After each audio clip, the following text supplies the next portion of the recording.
नमस्कार, स्वागत आप सभी का फिर से एक नए वीडियो में। कल के एक वीडियो में हमने कुछ प्रश्नों के ऊपर चर्चा की थी। उसी कड़ी में एक और सवाल हम देख रहे हैं कि कोई धनराशि 3 वर्ष में 650 रुपये और 4 वर्ष में 754 रुपये हो जाती है। जब सवाल को पढ़ रहे हैं तो अपने को पता लगता है कि ये राशि 3 वर्ष के बाद का मिश्र धन है और ये 4 वर्ष बाद का मिश्र धन है। जब ऐसी परिस्थिति सवाल में बन रही हो तो अपने को मूलधन पूछा गया है। तो यहां पर मूलधन जब पूछा गया है तो यहां देखेंगे हम कि 4 वर्ष में ये धनराशि 754 रुपये है और 3 वर्ष में यही धनराशि 650 रुपये है। तो हम 1 वर्ष का ब्याज निकालेंगे। 4 में से 3 गया, ये 1 वर्ष का डिफरेंस आ रहा है और 1 वर्ष का ब्याज अपने को कितना मिल रहा है 4, 0, ये घटाना इसमें से 7 में से गया 104 रुपये। तो 1 वर्ष का साधारण ब्याज अपने को 104 रुपये मिला और अपने को पता है कि 3 वर्ष बाद का मिश्र धन ये है। तो इस मिश्र धन में से 104, अगर 104 को 3 से गुणा करके घटा देते हैं तो अपने को क्या मिलेगा मूलधन। अब देखते हैं ये 650 और 104 को किससे करेंगे 3 से, ये हो गया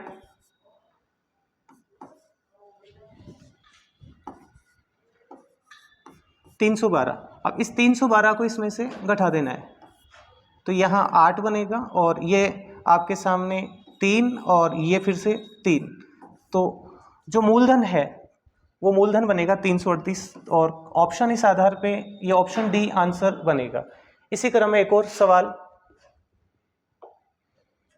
यहाँ पे दिया गया है कि कोई धनराशि साधारण ब्याज की दर से 4 वर्ष में तो 9,648 रुपये और 7 वर्ष में 11,484 रुपये हो जाती है। तो यही धनराशि 4 वर्ष में 9,648 रुपये और 7 वर्ष में 11,484 हो जाती है। अब यहां पर देख रहे हैं कि ये 4 साल बाद का मिश्र धन है और ये 7 साल बाद का मिश्र धन है, अर्थात इसमें 4 वर्षों का साधारण ब्याज जुड़ा हुआ है। अगर हम 1 वर्ष का साधारण ब्याज निकाल करके 4 वर्ष से गुणा करके इसमें घटाएंगे तो अपने को क्या मिलेगा साधारण ब्याज। तो हमने यहाँ पे 7 वर्ष है, 7 वर्ष में से 4 वर्ष घटाया तो ये तो 3 वर्ष आया यहाँ। और इसको अगर इसमें से घटाते हैं तो ये 14 में से 8 गया 6 और यहाँ पर 7 में से 4 गया 3, यहाँ पर जाएगा नहीं, वापस से 14 में से 6 गया 8 और यहाँ पर 1। तो ये 1836 रुपये है, वो 3 वर्ष का साधारण ब्याज है। अपने को 1 वर्ष का साधारण ब्याज चाहिए तो अपन 3 से डिवाइड करेंगे।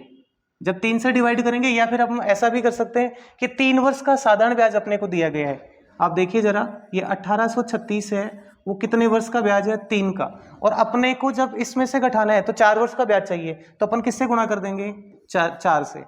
अब देखिए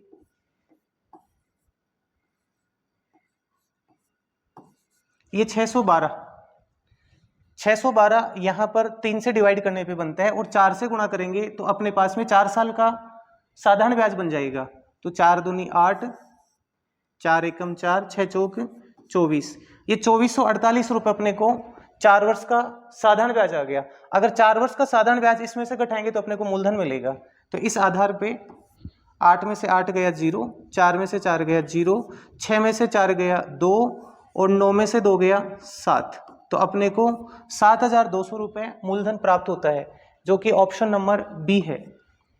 इसी कड़ी में एक और नया सवाल आपको दिखाई दे रहा है स्क्रीन के ऊपर। तो इस सवाल को आप लोग कमेंट बॉक्स में इसका आंसर क्या बनता है निकाल करके मुझे भेजेंगे। धन्यवाद।